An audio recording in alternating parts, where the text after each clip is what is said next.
इन खबर चैनल को सब्सक्राइब करें और बेल आइकन दबाना ना भूलें। दिल्ली से लेकर के यूपी और ख़ास तौर से एनसीआर में बढ़ी हुई फीस को लेकर के महासंग्राम चल रहा है। दोनों तरफ से स्कूल प्रबंधन कह रहा है कि हम फीस बढ़ाएंगे और अभिभावक कह रहे हैं कि हम इतनी बढ़ी हुई फीस देने की स्थिति में नहीं हैं। ये जो आप वीडियो देख रहे हैं ये कोई स्कूल नहीं बल्कि गाज़ियाबाद का इंदिरापुरम थाना है, जहाँ पे 40 बच्चे इसलिए बैठे हुए हैं इस गर्मी में क्योंकि उनको स्कूल से निकाल दिया गया है, ये कहते हुए कि आपके पेरेंट्स ने फीस नहीं भरे हैं इसलिए आपको स्कूल में नहीं घुसने दिया जाएगा। ये स्कूल प्रबंधन और वहाँ के जिला प्रशासन और अभिभावकों में 2 दिनों से रस्साकसी चल रही है। और ये स्कूल है, ये सेठ आनंद राम जयपुरिया स्कूल का मसला है, जहाँ पे कि बच्चों को एक दिन अलग बिठा करके रखा गया कमरे में 40 बच्चों को, और दूसरे दिन उनको स्कूल में एंट्री नहीं दी गई। और उसके बाद जब पहले दिन 40 बच्चों को अलग बिठाया गया था तो इन लोगों ने वहाँ के डीएम से संपर्क किया, सिटी मजिस्ट्रेट की मध्यस्थता में एक बैठक हुई, लेकिन स्कूल की प्रिंसिपल मंजू राणा ने ये कहते हुए प्रशासन की बात को मानने से इनकार कर दिया कि उन्होंने जो कुछ भी फी हाइक की है वो नियमानुसार किया है और पूरा मामला कोर्ट में है, कोर्ट से उन्हें स्टे मिला हुआ है, इसलिए वो प्रशासन की बात नहीं मानेगी।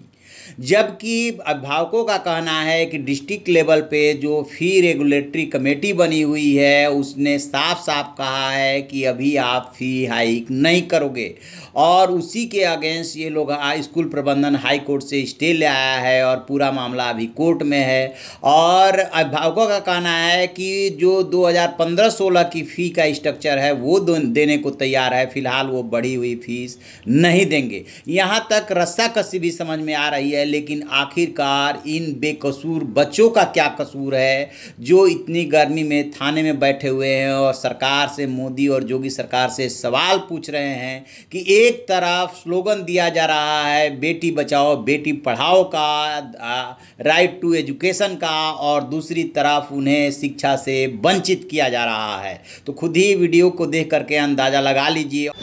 सुबह से ही 49 बच्चे आज थाने में बैठे हुए हैं। जयपुरिया स्कूल का मैटर है, इंदिरापुरम थाने में बैठे हुए हैं और सुबह से ही भूखे पेट बैठे हुए हैं। स्कूल पे कोई भी कार्रवाई करने के लिए तैयार नहीं है। ये मासूम बच्चे अपने फंडामेंटल राइट्स को पूछना चाहते हैं, सरकार से पूछना चाहते हैं, पूरे जिला प्रशासन से पूछना चाहते हैं। बेटा आप बताएंगे आपका नाम क्या है? शर्मा जी जी। मैं ये पूछना है कि हम लोगों को अभी बुक्स में पढ़ाया गया था, इससे पहले मेरी सिस्टर 5th में उसे पढ़ाया गया है माय फंडामेंटल राइट्स, और बड़े आसानी से बुक में लिख दिया जाता है कि तुम पुलिस स्टेशन जाओगे, कोर्ट जाओगे, तुम्हें जस्टिस मिल जाएगा। कहाँ है वो जस्टिस, कहाँ है फंडामेंटल राइट्स? हमारे खुद के स्कूल में पोस्टर मेकिंग कॉम्पिटिशन हुआ था, बेटी पढ़ाओ बेटी बचाओ का। मैं खुद प्रिंसिपल मैम ने फर्स्ट प्राइज़ दिया था, जिसका सबसे अच्छा पोस्टर था। सिर्फ वो पोस्टर भी रह जाएगा क्या? हकीकत में कभी नहीं होगा क्या? तब उसकी दीवार पे हर जगह पे लिख रहा था बेटी बचाओ बेटी पढ़ाओ, हर लड़की बेटी है तो भविष्य है, बेटी है तो भविष्य है। हम भी एक बेटी है, हमें भी पढ़ने का अधिकार है, हम भी पढ़ेंगे, हमारा भी भविष्य है। आप सुबह से ही यहाँ आज बैठे हुए हो, स्कूल पे अभी कोई कार्रवाई नहीं हुई है। आप लोगों को 2 दिन से स्कूल नहीं गए हो।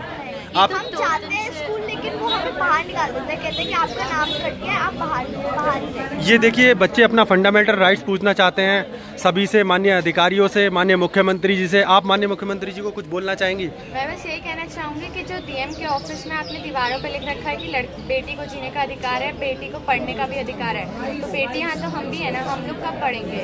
हम बस यही चाहते हैं कि आप हमारी हेल्प करें, आप हमें स्कूल में घुसने में कम से कम हेल्प कर दें, आपकी वही बहुत बड़ी हेल्प होगी। अच्छा, आपके सभी पेरेंट्स को प्राइवेट स्कूलों द्वारा लूटा जा रहा है और इस मनमानी पर अभी तक अंकुश नहीं लग पाया है। नहीं, ये तो अभी स्कूल शुरू हुआ है तो ये सब कुछ हुआ है। इससे पहले 1 ईयर पहले तब से ये चल रहा है, और ये तो दूसरी बार ऐसा हो रहा है। बहुत 3-4 साल पहले भी हुआ था, बट स्कूल ने उन्होंने इतना प्रेशराइज किया हुआ था कि वो पहुंचा ही नहीं। आप मुख्यमंत्री जी से कुछ कहना चाहेंगे इस बारे में? बेटा ये कहना चाहिए, तो हमारा एक जयपुरिया स्कूल है, बाकी इतने सारे स्कूल से उनका क्या? हम सबको उनसे अपना जस्टिस और वो तो मिलना चाहिए। लॉ को कुछ तो फॉलो करें हम, या फिर तो आप बुक से ही हटा दीजिए कि फंडामेंटल राइट्स इतना सारी से नहीं मिलते।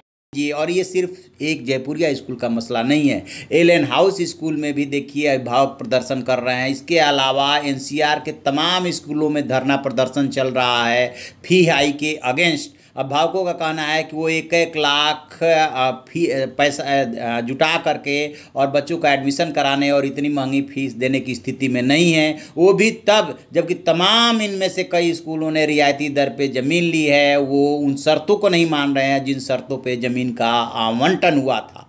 आपको एक बात याद दिलाएं कि पिछले साल योगी सरकार पहले अध्यादेश लेकर के आई उत्तर प्रदेश के लिए, फिर उसके बाद एक्ट लेकर के आई और उसमें प्रोविज़न किया कि किन शर्तों पे आप कितनी फीस बढ़ाएंगे और कैसे जो है डिस्ट्रिक्ट लेवल पे जो कमेटी बनी है उससे इजाज़त लेंगे। लेकिन कोई भी स्कूल इजाज़त नहीं लेना चाहता और मनमानी तरीके से फीस बढ़ा रहा है। कोई 40% 50% तक फी हाइक कर रहा है और अभिभावक जो है मजबूर